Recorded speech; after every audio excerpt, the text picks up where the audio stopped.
All right, welcome everybody to another Chat Loop Back Off. This is George. You'll find me in chat, but today we have Afzal and we'll be talking about OpenFGA. Take it away, sir.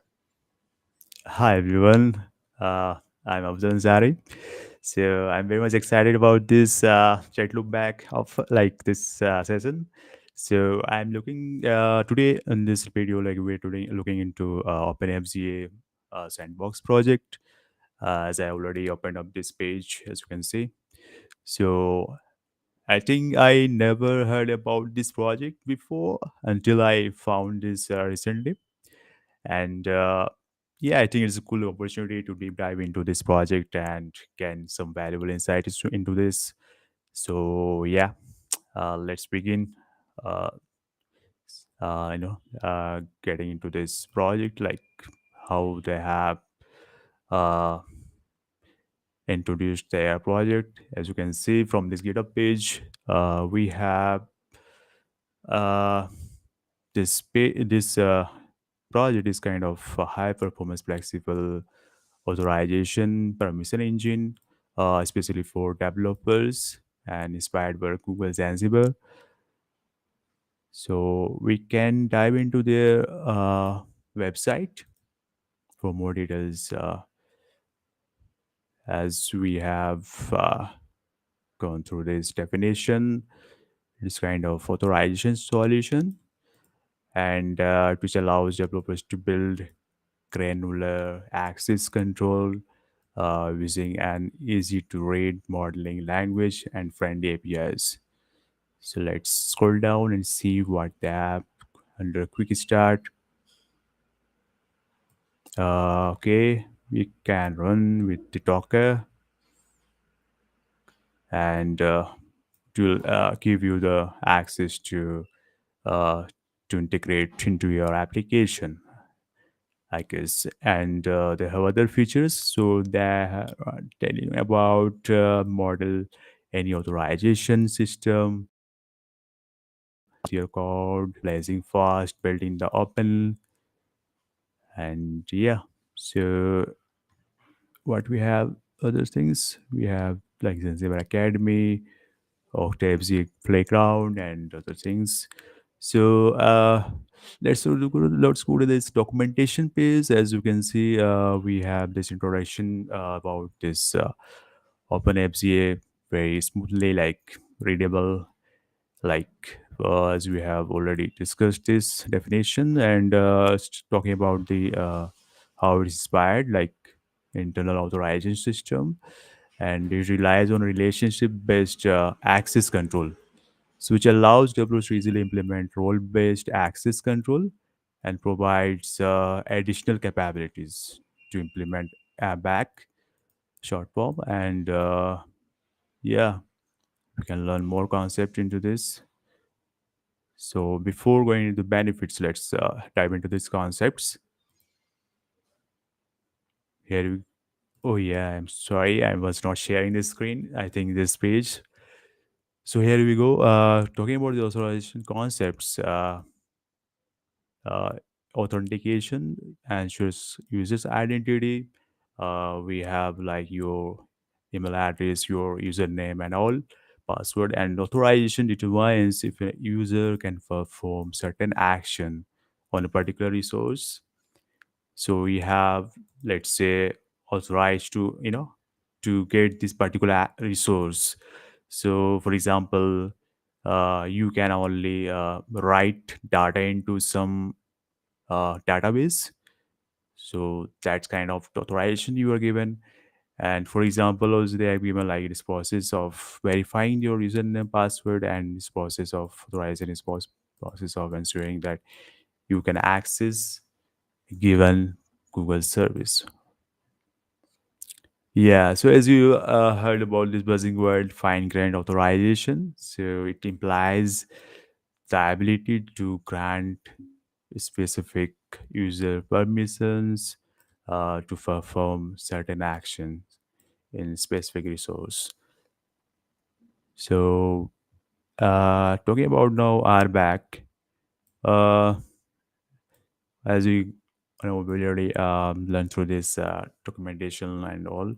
So it is talking about the permissions assigned to users based on their role in a system. For example, a user needs editor role to edit content, and let's gives get some a concept behind this ABAC. So this is talking about the permissions granted based on a set of attributes that a user or resource possesses. So, for example, as it is given here, like a user assigned for both marketing manager attributes is entitled to publish and delete posts that have a marketing attribute. So, yeah. So, application implementing RBAC need to retrieve information stored in multiple data sources like RBAC service, user directories, and all. And we have another access control policy based. It's talking about the ability to manage authorization policies in a centralized way that is external to the application code. So we'll go through the examples maybe, and we'll get more insight into this. I believe the policy like kind of things keep set of permissions uh, to the users, specific users, in a centralized way that is external to your application code. So again, this is very important for this authorization model. I believe relationship-based access control, which I'm really hearing this like kind of answer first time. So it enables users access rules to be conditional on relations that a given user has with a given object and that object's relationship with other objects. Uh, about like if you go with the example, it's like talking about a given user can view a given document if the user has access to the document's parent folder. So it is kind of some kind of relationship between the user and the type that folder parent folder that is inside document. Sorry, that is folder inside that is document inside the folder. So it is talking about the superset of RBAC. You can implement RBAC with RBAC. Let's natively solve for RBAC. And now this concept about the Zanzibar, as it is already mentioned about the global authorization for Google across Google's product suite. So it is also based on IBAC and uses object relation user tuples to store relationship data. So that's all about these concepts behind this OpenFGA. I think will be pretty much easier for us to get into the other uh, some part of the OpenFGA tools and others clients and all. So let's begin with the OpenFGA concepts here. So it is talking about, I guess, something authorization model. So here, as you can see, so this service answers authorization checks by determining whether a relationship exists between an object and a user. Checks really reference your authorization model against your uh, relationship tuples. So what it does talk about the type is string, defines class of the objects with similar characteristics. So again, we can, yeah, this is a kind of the definition for the model.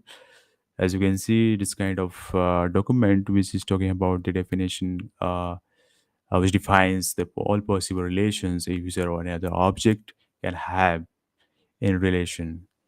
So I think it is like user is having the access to view, comment, edit, and own this document.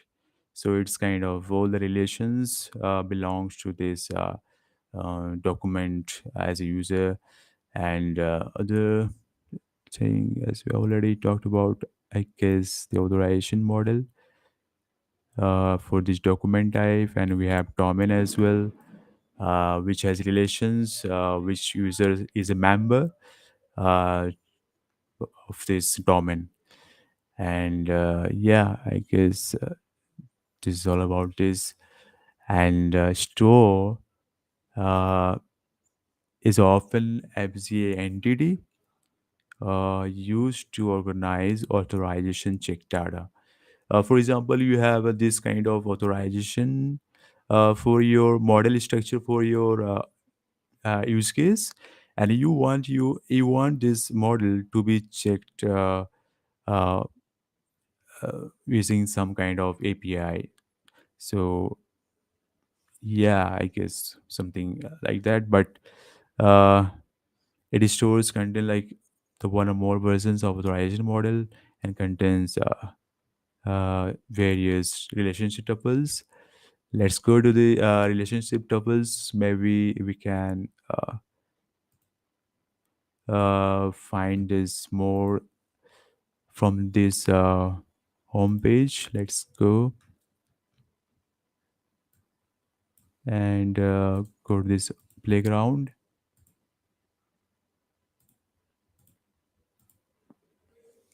Here you go. So this is a kind of model.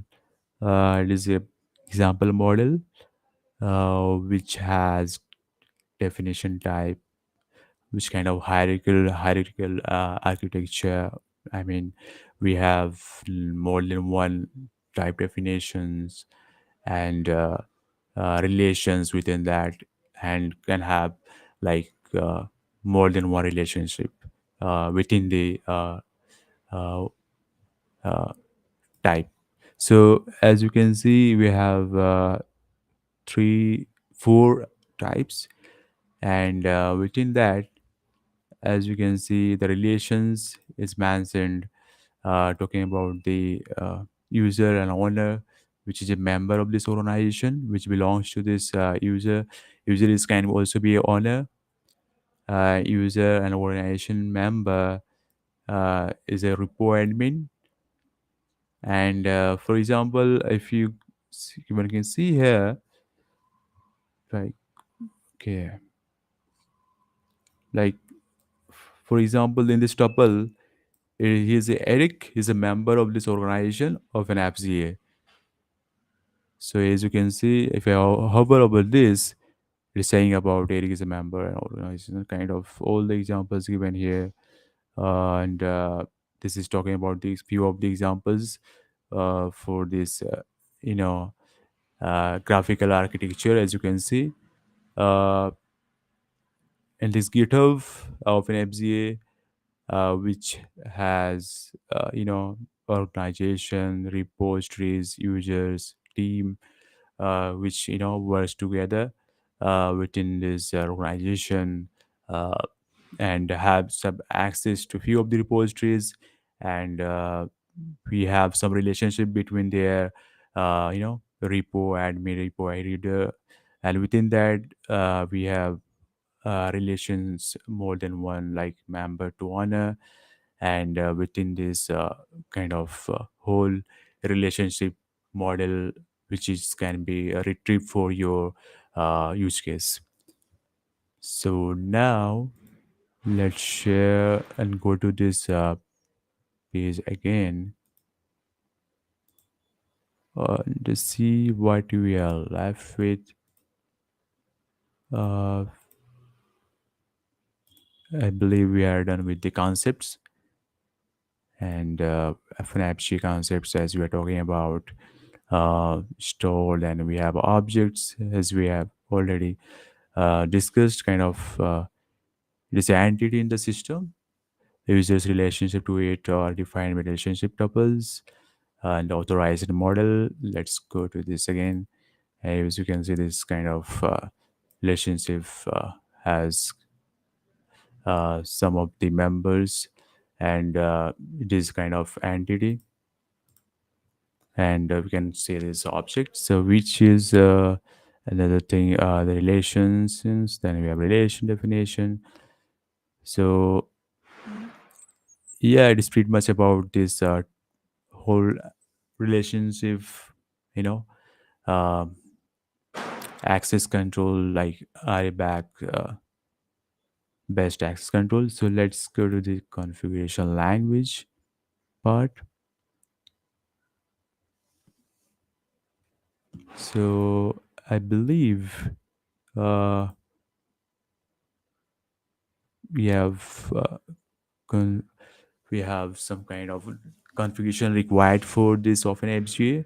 So as we already covered this authorization model, which informs FGA APIs on the object types in the system, how they relate to each other. Since they have a lot of APIs working in a behind the scene, uh, how they relate to each other. So definitely look into that in more details. And configuration language describes relations possible for an object of a given type, list conditions, and all. Let's go deep dive into what kind of configuration language look like. This is in the format of DSL. This sample authorization model. So as you know, like we have here kind of four definition. So these are kind of entity for every relationship. As you can see, like we have for this domain, user only member, and for folder, writer can share, and user can be the owner, domain member can be the owner, and owner from parent folder as well. So these are kind of relations defined based on the some few, I mean, sample use case. F-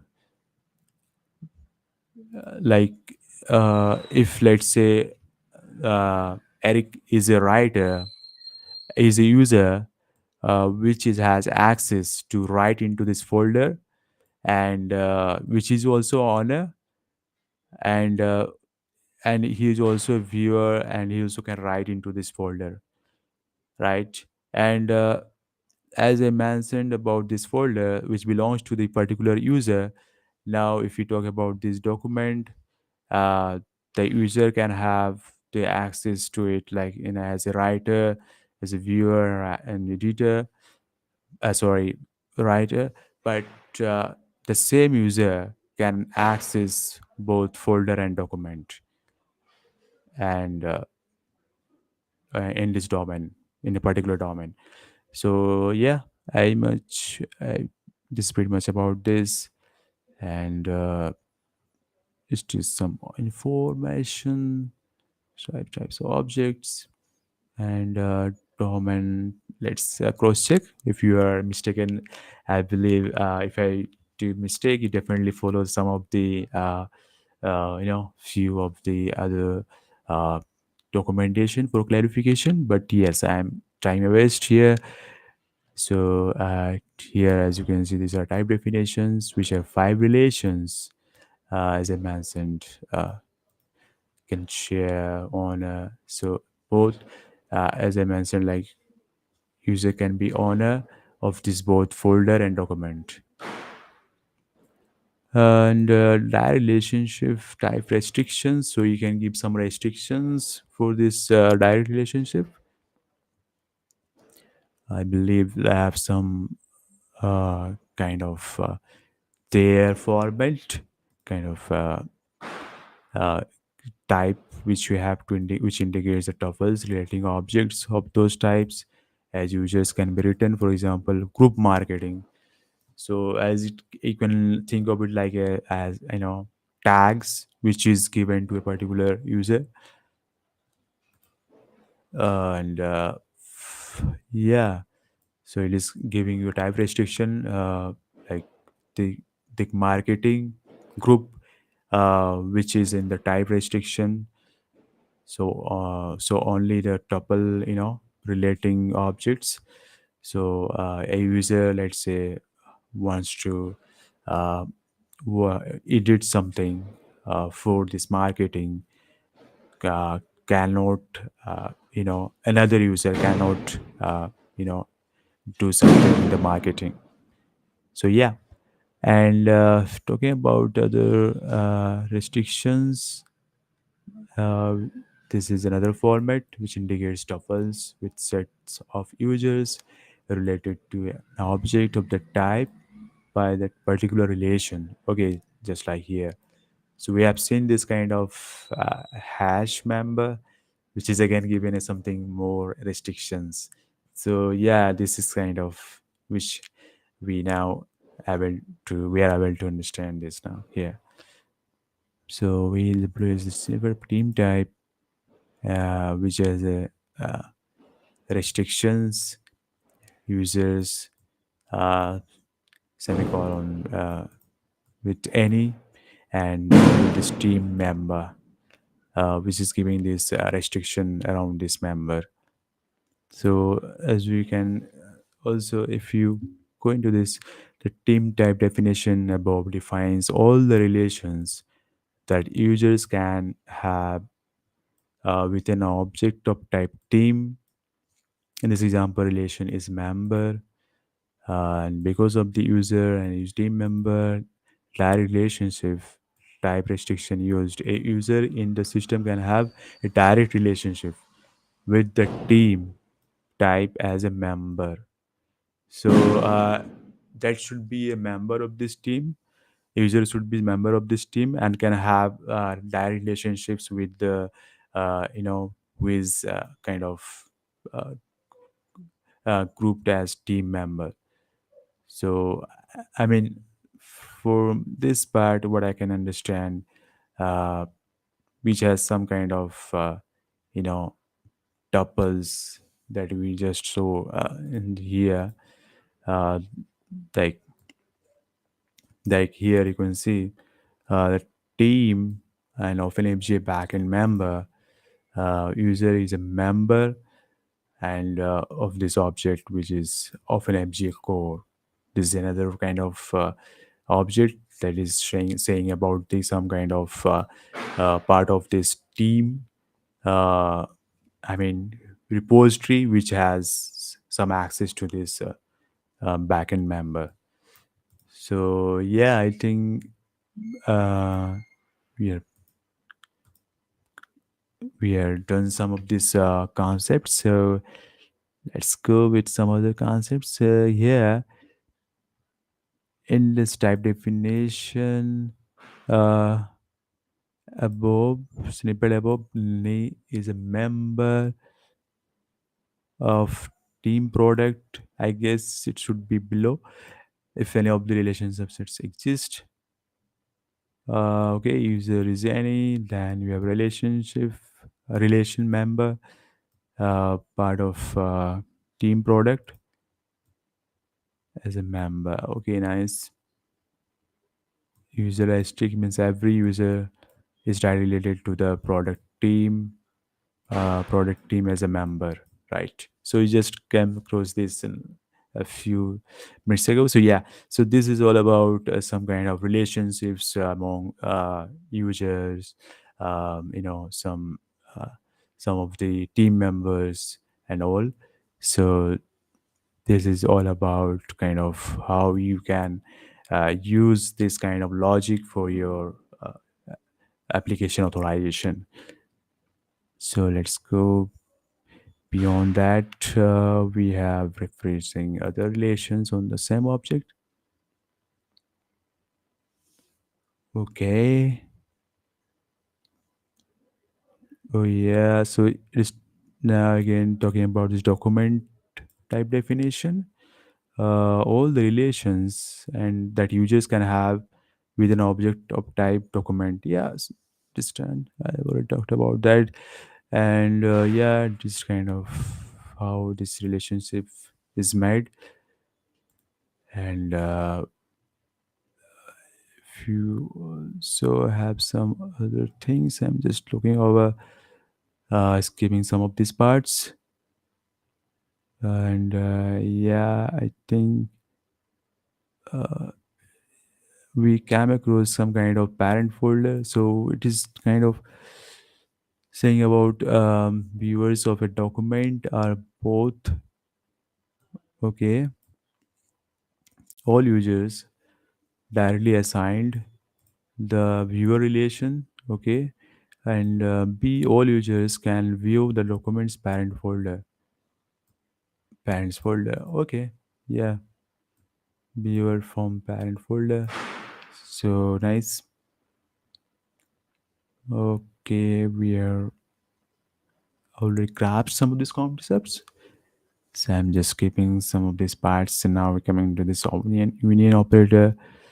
As we have already went through that, and now we are, I mean, getting this some of these steps. We are, I mean, skipping few of this, and we are confused at at the time. But now we are getting more close to that understanding concepts. I mean, all the things. So yeah, here it is talking about the union operator. So it is talking about the, for example, an is a viewer of document new road map. Oh, sorry, I think it is talking about this below snippet, and user or editor can be a viewer. So both, like, user can be a viewer, and or both editor and viewer. So here, this document new roadmap, and if any of the conditions satisfied, there exists a direct relationship. Say editor of with editor of document new roadmap. So it is kind of giving the relationship in the tuple definition. So you can see again, here you can define the editor, and here we define viewer. So this is what we can say union operator, what works like. Okay, now in the section operator, um, this is kind of an operation. So is here I can say if a user can be both at the same time. But if all of the following condition are satisfied, it's the editor of the, and it's an authorized or user of that. They are all of the set of the related to the as user, related to the object as editor. Okay. Now for exclusion operator, we can use a but not. Nice. Okay. Uh, so for example, user and I is a viewer of document new roadmap if and has a relationship, direct relationships as viewer to document roadmap. Okay. And is not blocked from document new roadmap following relation tuple does not exist. Oh, nice. This relation tuple doesn't exist. Okay, nice. Only this can act, yeah, exist here. So yeah, so it is equivalent Zanzibar concepts. They are giving a JSON format with the DSL. You can use in the DSL format operator as or for union, intersection for and kind of things. So it is kind of Zanzibar paper present this example, and their format, I guess some of these are almost same, but yeah, this more readable, I guess, from this of DSL. So And in the JSON format is kind of schema versions. We have to define and mention definite type definitions and a lot of things. But in DSL mode, it's very much easier to write and use this model for your any kind of use case. Oh yeah. So now for uh, go to other concepts. So it is FNFGA community. If you really want to know more about this project, you can definitely join the Slack channel. And if you discuss some things uh, which is more kind of uh, use case focused, and definitely you can start discussion on the GitHub and use their Twitter channel to to follow the latest updates to get up. And they have YouTube channel and a lot of things. But yeah, let's get started with this some of these use cases, sample use case, step by step guide from this. So let's set up of an FGA. Oh nice, follow the guides. Okay, configure an FGA server.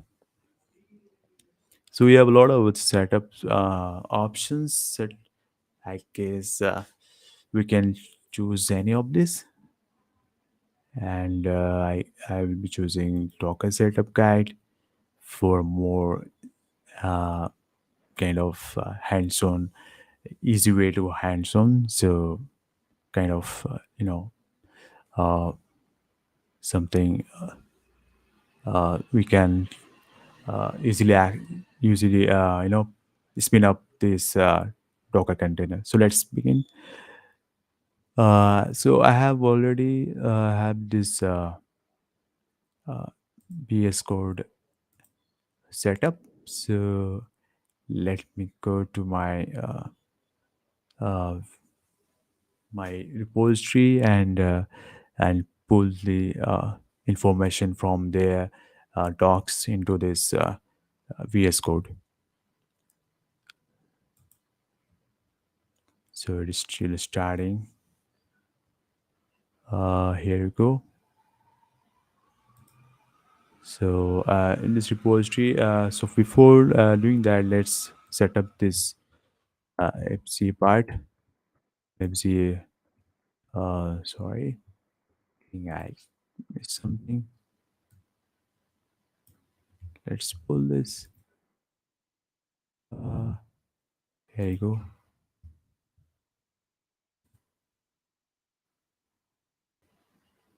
Okay,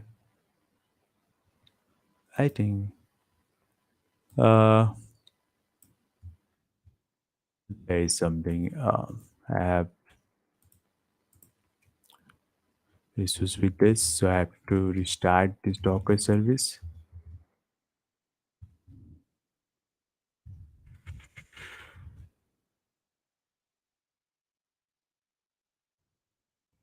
Okay, service.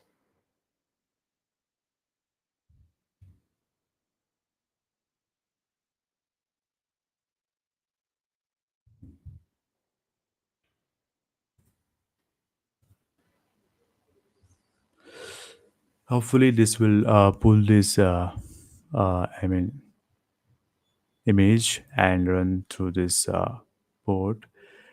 And let's go to this installation step. We can use Postgres to run this to store some of the data. I believe so. We can also use other options like MySQL and other options like SQLite. We can use pre-shared key authentication, YDC authentication, okay, for enabling TLS in HTTP server, and we can enable profiling. So I think we can start using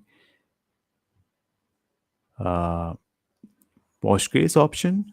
So let's try that out. So we'll create an OpenFGA network.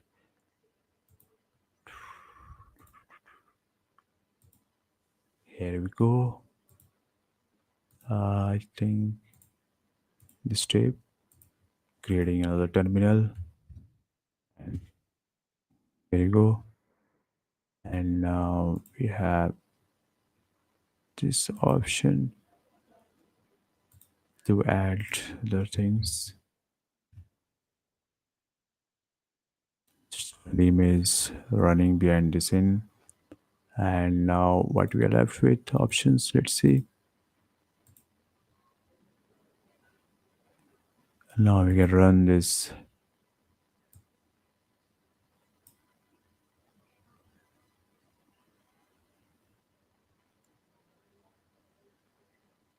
Okay, it is migrate kind of thing. And we can finally start this. So tables, okay, got that. So let's this out. I'll run this. Migration done. And I think we are here. Uh, and I guess I have to close this connection to run through this again.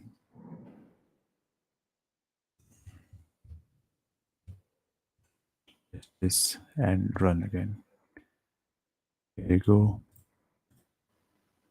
So, oh, sorry, I was not saying. Yeah, so here you go. It is running nice. Uh, and let's see if you're something anything missed out. So yeah, no, we are okay.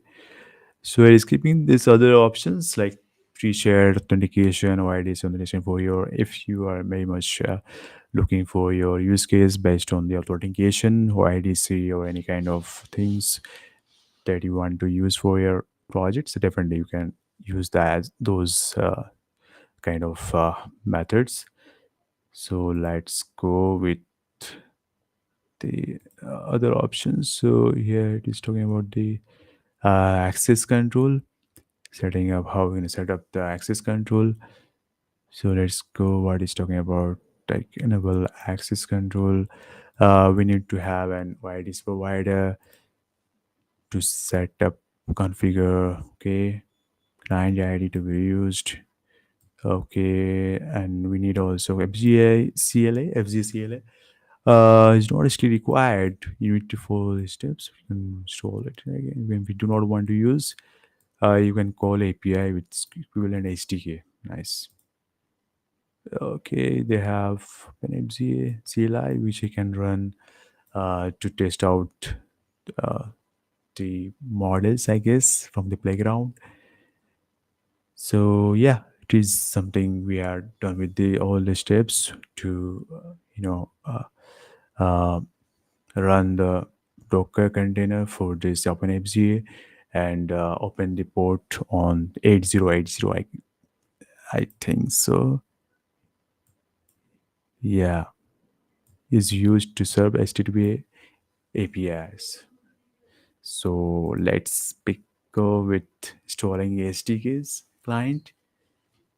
So in this case, for this sample use case, I'll be using Golang. So hopefully, you are something you have knowledge about Golang, so we can dive into this smoothly.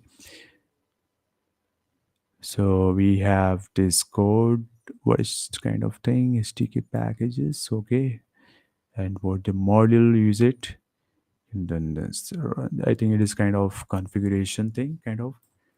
Uh, let's create a folder.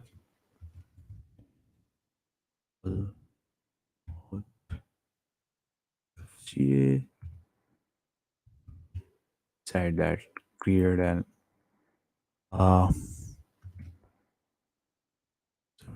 man.go file and paste this out. Okay, I think I missed it.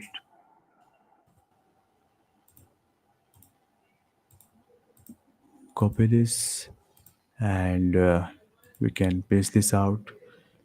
Believe we can. We are not missing any step. Here we go. I think we have pasted all the things. That is the package man, so we can create our own module here. So go mod edit GA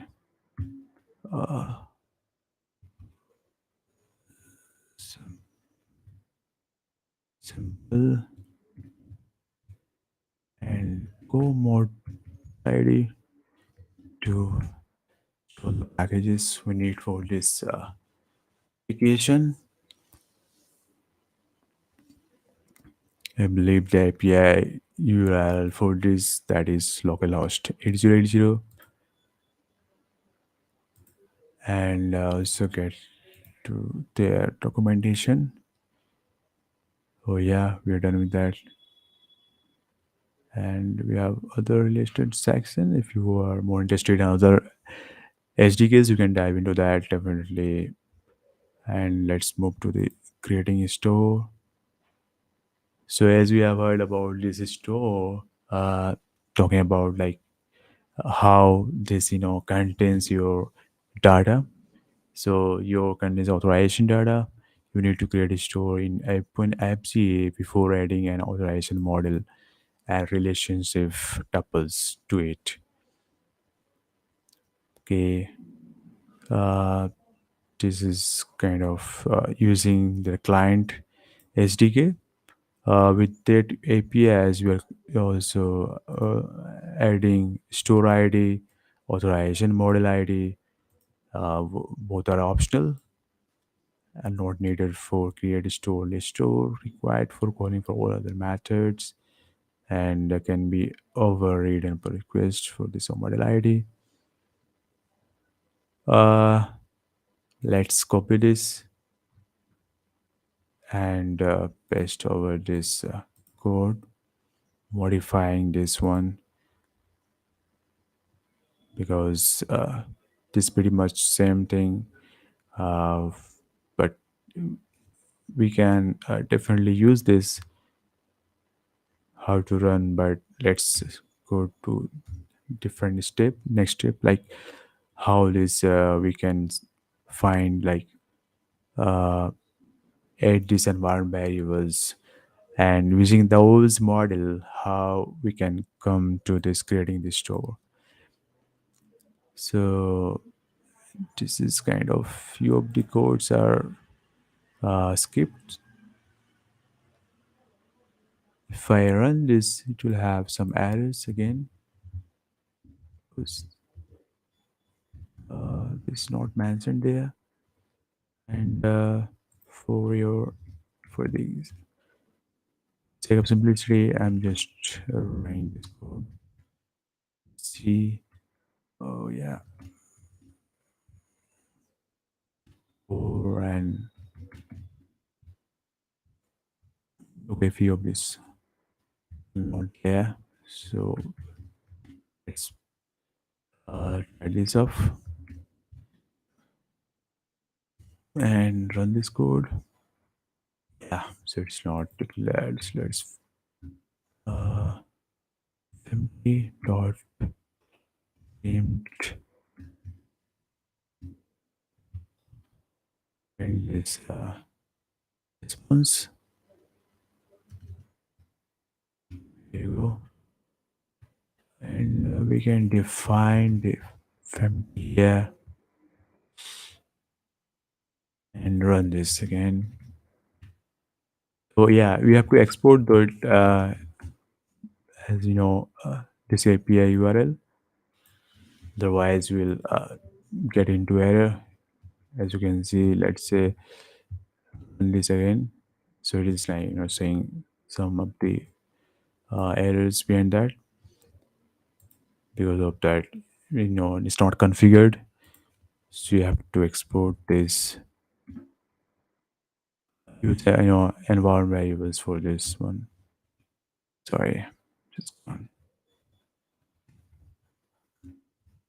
Now add this localhost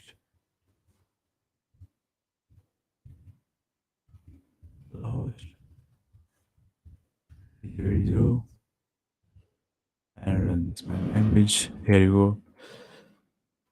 So it has now a store ID with this uh, response, which using this client FZ client API, we can create the store, and a request is added into this. Uh, you can see from the logs, it is showing the response here as well. So yeah, I think we are done with step. Uh, let's move to the setup SDK client for store. Ensure that you have created a store by following these steps. Depending on the scheme you want to use, there are different ways to build. Okay, so this using no authentication and using shared key authentication, as I mentioned about earlier, and using client credential flow. So depending on the use case, you can use any of this authentication more as scheme. So we are done with this authentication scheme setup. So let's configure authorization model for a store. Uh, Before you start deploying instance FC server, store ID, API will API token, stored SDK credit store, and store ID if FC API URL. Okay, nice. So we can also export using export key. We can configure that FGA store ID. Let's use that export and copy that and here move to this part. So this is example model for this document, which has user is a reader, writer, owner. To configure authorization model, you can unlock write authorization models API. Okay, so I believe this is talking about this one. Mm, here you go. We're done with this step, and now, uh, okay, this is a model which is in the TSL format. If you convert it into JSON, it will be written as like this. So we are copy paste for this uh, write authorization model. So using this model to write into this uh,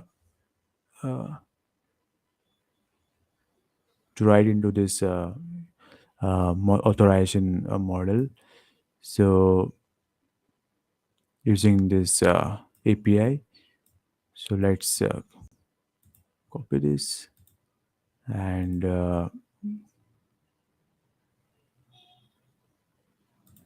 change this code a little bit.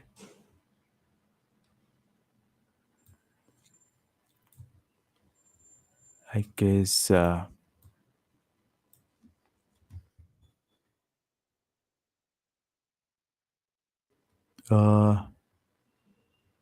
I think let's use some hacks around this. We don't want to uh, miss or get into some errors that we don't know. I use the ChatGPT around this so that it could be easier for us to go around and save some time. Right. So here we have refactored version of this. Uh, so as you understand from this model, I believe that this is a kind of a model schema for your authorization that you are giving the user some sort of permissions for kind of type definition document using sort of client APIs which which handles write operation with this structure, and you get the data which also gives out give the output as authorization model ID. So let's go and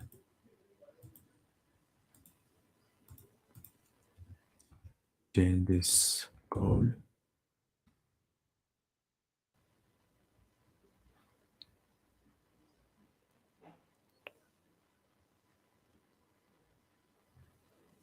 Okay.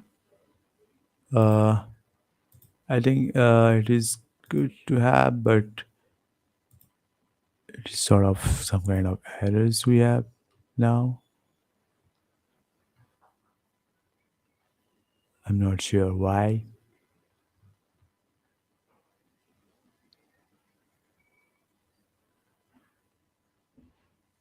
Okay, cannot use GA. Do not implement SDK. Okay. Uh, let's do some hacking like this and change the code so that we'll have less errors, like you can see here as well, to be more compatible to this example code. So we're doing some changes based on that. So yeah, let's see how much we can minimize the errors after this change.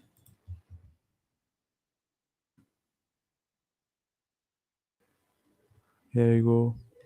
I think it is more uh, it is better now. Let's run this code.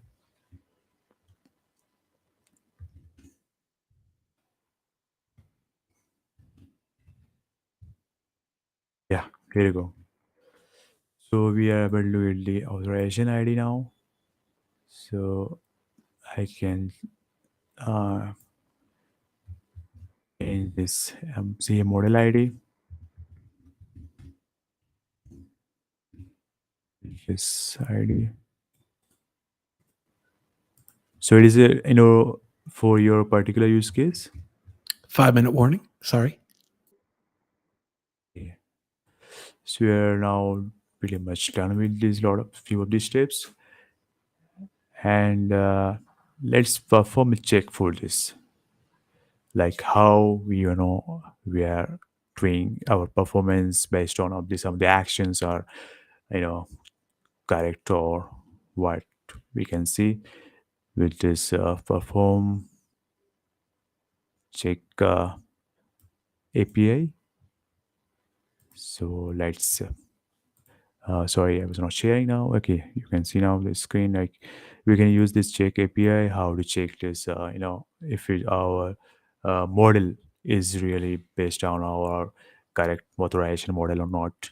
So let's use this option to check for this tuple relation. And yeah, we're pretty much into this. And yeah, we can add this to our code. Uh,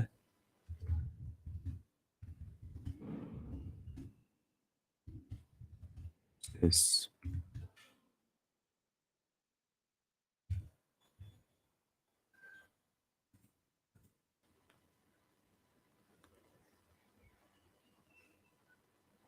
So basically, we can use the FGA CLI, which allows us interact with the FGA store, can manage tasks, create stores, update FGA models, among other actions and all. So they have their own specific, flags, environments. So you can see here that what we are doing with, using SDKs and APIs, pretty much, it is same thing, similar to this FGA CLI. You can install this and play around this as well. But we are doing some of the API scores with using some SDKs. So yeah, it is a kind of thing for your use case. Uh, so you can find more details into that, how you can integrate it within your framework. So this is talking about some of the APIs, like for your document, I guess, uh, that you want to uh, give access. So this is kind of running a server which listens on 3000 and authenticate and user ID. We are using again some of the uh, I mean, we can say package and all. So which generates a lot of other uh, authentic, I mean, encrypted data, which you can use for that to authenticate into that system. And later on, you can integrate the OpenFGA check API into the service. I believe this is the call to your check authorization. Here you go. So this is where, as we are doing, as we are working around that same kind of logic that we are for creating the client, and then we're looking for client check request, and using check API, we are uh, I mean uh, giving the data as that if it is like allowed, then it's okay to okay, sorry, it is not allowed, then it is forbidden, and you can go to the next anywhere with this step. C dot next call. So yeah, it is thing pretty much all about all the steps and all the kind of integration around this code, and we are just left with one of these. We have pretty much less time, but let's see Yep. if we can use our code. Yeah. uh, if you use this client check request, let's see if it works again. And yeah, I think here it is not okay. You just have to change this. Let's change this one and see if it works. Store ID. Oh yeah, I think somewhere I'm mistaken. Okay, it's different. Oh yeah, to replace this one. Let's see.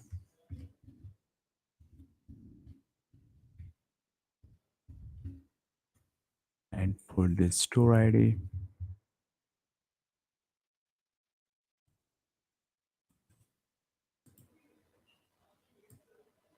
let's check this.